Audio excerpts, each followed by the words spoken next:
Marseille et mes voyages, c'est les rencontres, c'est les gens. Et ça me nourrit tout le temps. C'est comme faire de la cueillette. Je cueille les gens comme je cueille les fleurs. Bonjour à toutes et à tous, bienvenue. Vous écoutez Marseille Créative, je suis Clémentine Roux, votre hôte.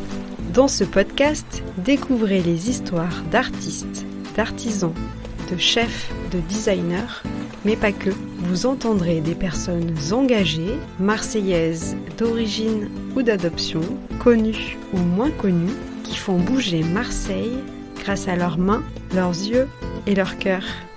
Dans chaque épisode, un talent vous ouvrira la porte de son quotidien et vous racontera sa facette de Marseille. Bienvenue dans Marseille Créative, le podcast qui met en lumière les créatives et les créatifs marseillais. D'aussi loin que je me souvienne, la cuisine m'a toujours donné beaucoup d'émotions. Pour moi, aller au restaurant, c'est comme aller au musée. Les assiettes sont des véritables tableaux. Ces odeurs, ces saveurs, ces visuels me transportent, m'inspirent. L'énergie créative de Marseille se retrouve aussi dans les assiettes. Il était pour moi impensable de ne pas parler et de ne pas donner la voix aux nombreux chefs qui habitent à Marseille. La première fois que j'ai découvert la cuisine de Minou Sabahi, c'était au mois de mai 2022, lors de sa résidence au Kamasutra, un restaurant marseillais situé dans le 5e arrondissement. Je me souviens d'un enchaînement d'assiettes colorées, végétales, florales. Je me souviens de notes épicées, d'eau de rose, de fleurs d'oranger, de cardamone. Je me souviens de textures onctueuses, croquantes, fondantes. J'ai été inspirée et subjuguée par cette cuisine très légère, aérienne. Et je me souviens également être ressortie de ce restaurant avec beaucoup d'émotion et de légèreté. Je suis donc ravie de pouvoir tendre mon micro aujourd'hui à Minou Sabahi, chef franco-iranienne installée à Marseille depuis peu. Dans cet épisode, elle va nous raconter comment Marseille nourrit sa créativité. Elle va nous décrire sa cuisine, inspirée de son pays natal, l'Iran, mais aussi de ses découvertes, balades, cueillettes et rencontres avec les Marseillais. J'ai beaucoup apprécié ce témoignage lumineux et poétique de Minou Sabahi. Merci à elle aussi de nous rappeler que les Iraniennes se battent toujours pour leur liberté. Allez, place à l'épisode, bonne écoute.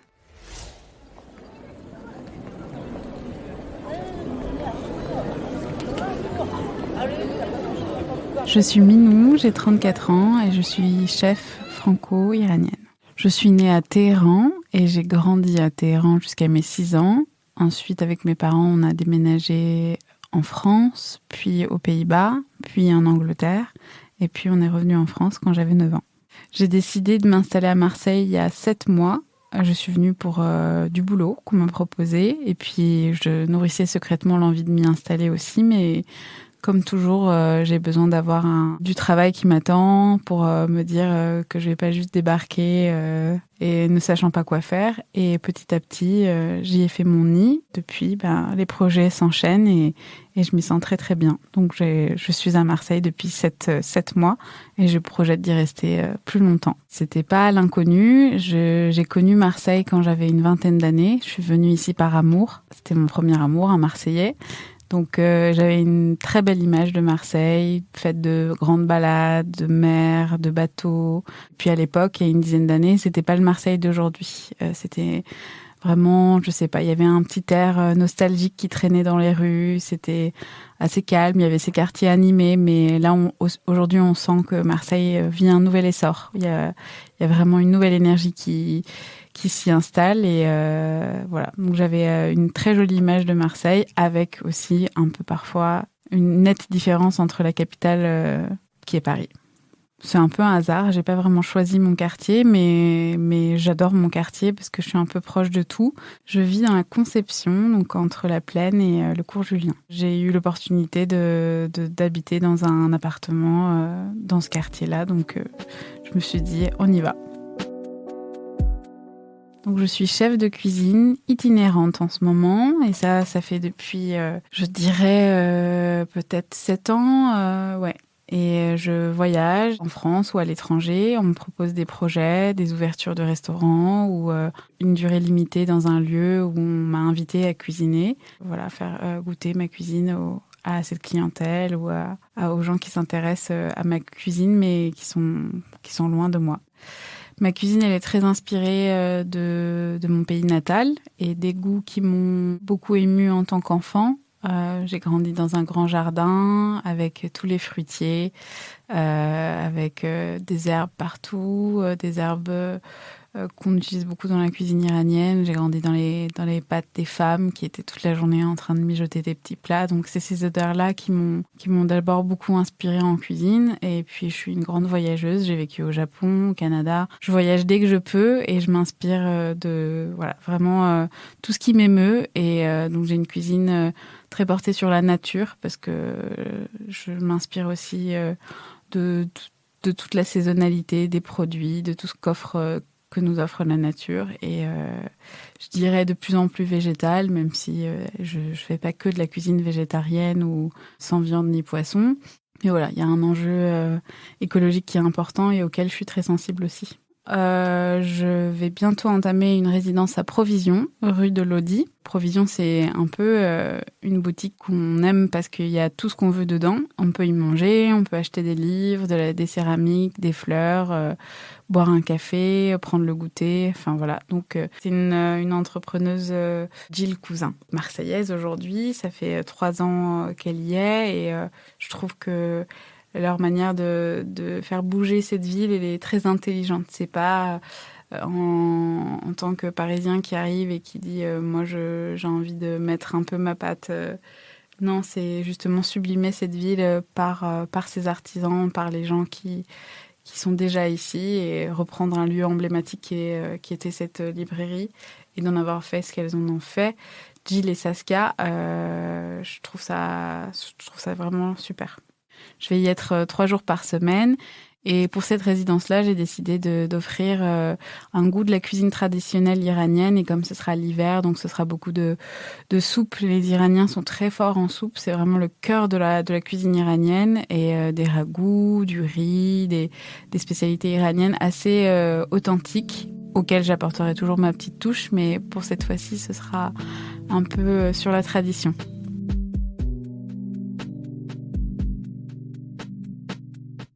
J'essaie de me ressourcer un peu tout le temps parce que mon métier est tellement fatigant que dès que j'ai un moment de repos, ça peut être autant chez moi où j'adore prendre du temps de repos, de lecture, de musique à la maison. Ça peut être dans les balades.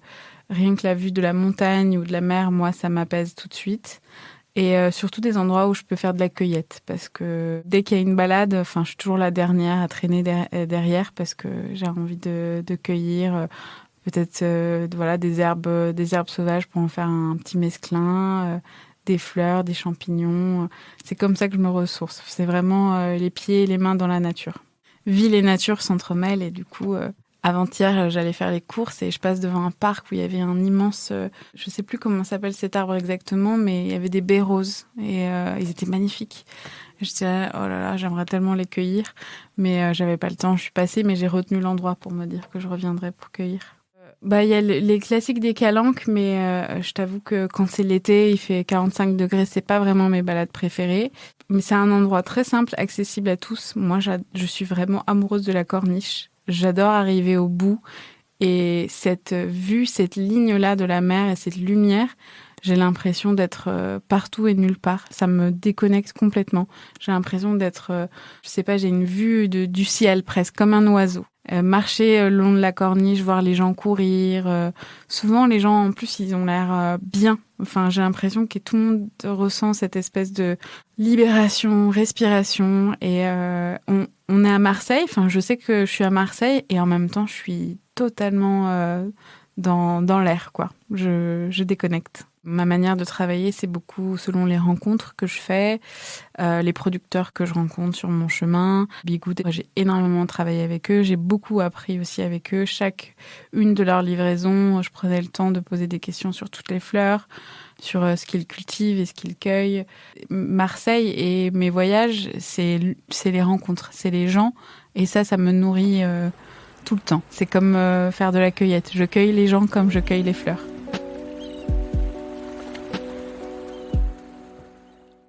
Des fois, quand on vient d'ailleurs et voilà, ça bouscule un peu nos habitudes et nos certitudes, on se sent un peu secoué. Je sais pas si c'est mon état d'esprit, d'ouverture ou parce que j'ai eu de la chance depuis que je suis arrivée, mais j'ai vraiment pas eu un moment où je me suis dit ah, ça c'est dur, ça c'est...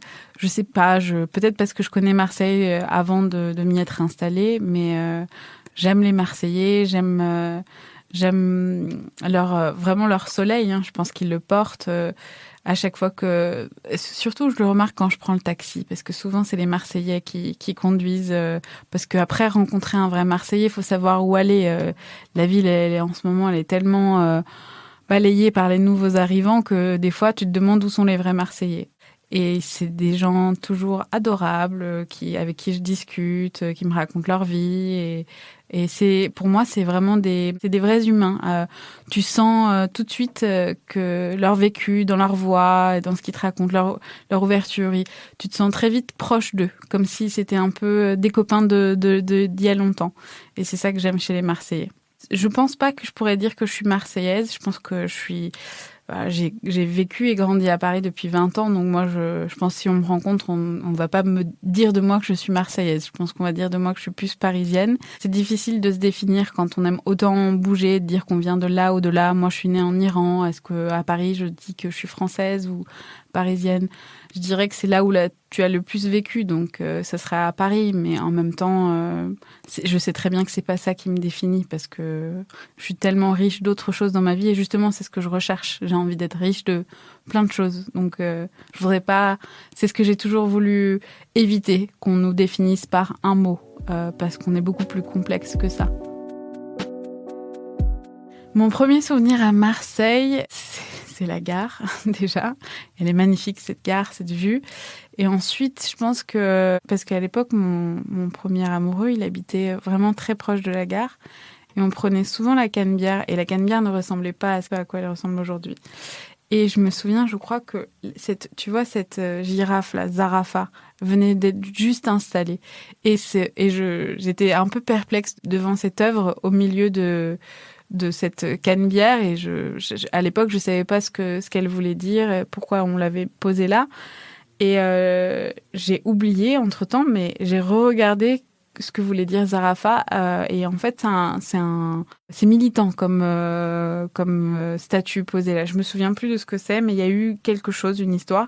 Et donc, mon premier souvenir de Marseille, c'est Zarafa, en fait. J'aime que ce soit une grande ville et en même temps, j'aime la proximité entre les gens. C'est ce que j'aimais pas à Paris, c'est la foule dans la foule, voir ses meilleurs amis, mais devoir s'y prendre 3 semaines à l'avance. J'aime le fait qu'ici, on puisse se croiser dans la rue et ça pourrait arriver dans les quartiers à Paris, mais ici, tu vas sortir, tu sais pas qui tu vas croiser et c'est chouette. Et tu sais que tu vas croiser des gens que t'aimes bien.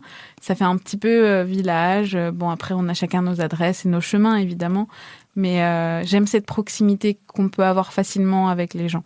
Je déteste le fait que on respecte pas Marseille avec la propreté. Enfin, je déteste qu'il y ait des crottes de chiens partout dans ma rue.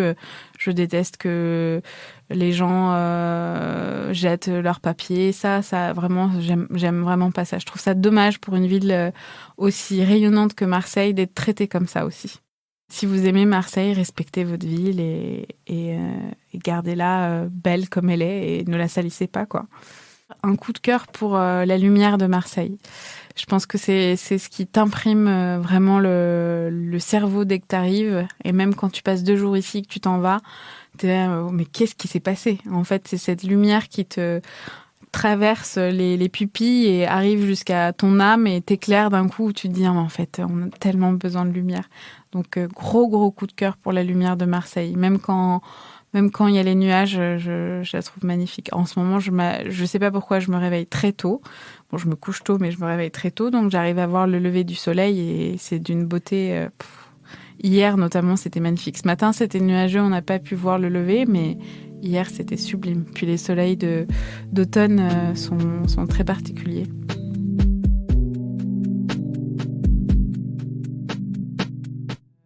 L'odeur du marché quand on arrive au cours Julien à 7h du matin, à 6h30, l'odeur du poisson au Vieux-Port, l'odeur dégueulasse des égouts qui débordent, l'odeur des rats aussi.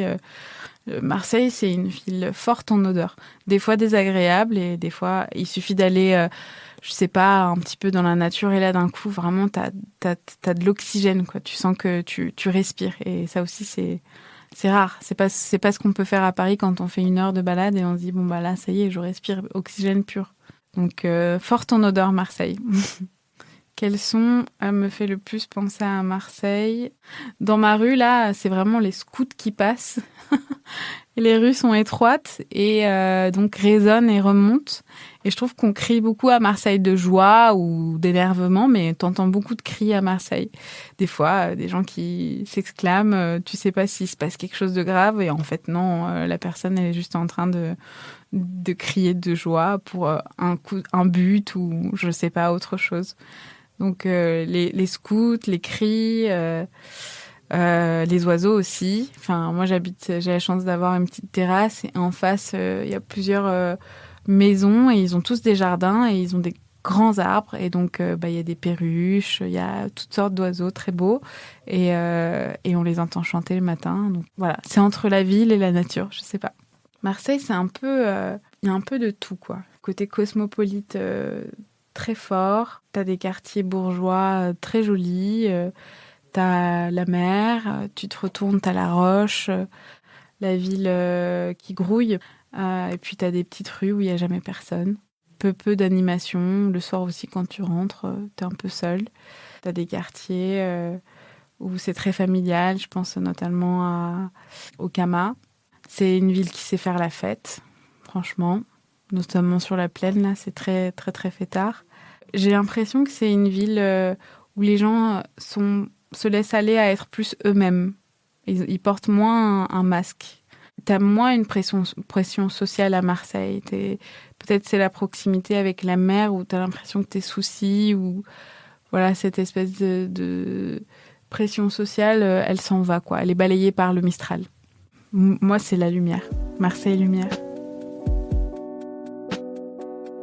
Quand je me suis installée ici, donc je suis en colocation à Paris. On était devenus très proches avec nos voisins pendant le Covid. Et donc mon copain raconte à nos voisins, Minou elle est à Marseille, elle s'est installée dans ce quartier. Mon voisin du dessus, en fait moi je suis au 4e, et le voisin du 5e, Henri, dit elle est où? Parce que Henri vient très souvent à Marseille. Il a une amie marseillaise chez qui il vient pour faire un peu de télétravail ou juste pour prendre l'air. Et Guillaume lui dit, elle habite rue Auguste Blanqui. Et il dit, ah bon, c'est marrant ça. Mon amie, elle habite rue Auguste Blanqui aussi. À quel numéro? En fait, elle habite l'immeuble juste à côté du mien et nos terrasses, toutes les deux, sont accolées. Et donc, mon voisin du dessus, au 5e, et mon voisin d'à côté, de droite, à Marseille. Donc, c'est quand même fou dans 2 grandes villes comme Paris et Marseille. Et en fait, ils s'en sont rendus compte grâce au chat de ma colocataire. Parce que mon voisin Henri dit, d'ailleurs, il y a un chat qui vient souvent, il montre ce chat à mon copain et mon copain dit, mais c'est le chat de la colocataire de Minou. Donc non seulement on est voisins Paris-Marseille, et en plus on partage le même chat, parce que ce chat, c'est devenu un peu un chat vagabond, il va et vient dans les appartements de tout le monde. Donc Henri connaît le chat de ma colocataire, avant même de me connaître moi, depuis 2 ans, il fait des bisous au chat de ma colocataire, et voilà, on est voisins Paris-Marseille. Un message à faire passer aux auditeurs. Si, je pourrais parler en fait de ce qui se passe en Iran actuellement. J'aurais envie de dire aux auditeurs de se renseigner, de regarder un peu à quel point le peuple iranien est courageux et de les soutenir. parce que un mot, un partage ou quoi que ce soit, juste un commentaire sur des Iraniens qui luttent contre ce régime totalitaire, c'est de leur donner de la force. Vous venez d'écouter le 3e épisode de Marseille Créative. Je vous invite à découvrir l'univers et la cuisine de Minou Sabahi sur son compte Instagram @minou.sabahi. Et je vous rappelle aussi que Minou sera en résidence chez Provision rue Lodi à Marseille au mois de décembre. Les images de cet épisode sont à retrouver sur le compte Instagram et le compte TikTok de l'émission @marseille.creative. Les liens sont à retrouver dans la description de cet épisode. Merci d'avoir écouté cet épisode jusqu'au bout. Comme vous le savez, ce podcast est tout nouveau. Alors pour m'aider à le faire connaître, n'hésitez pas à le partager autour de vous et à mettre 5 étoiles sur Spotify et Apple Podcasts. D'avance, un grand merci pour votre soutien et je vous donne rendez-vous dans 15 jours pour un nouveau portrait marseillais. À bientôt!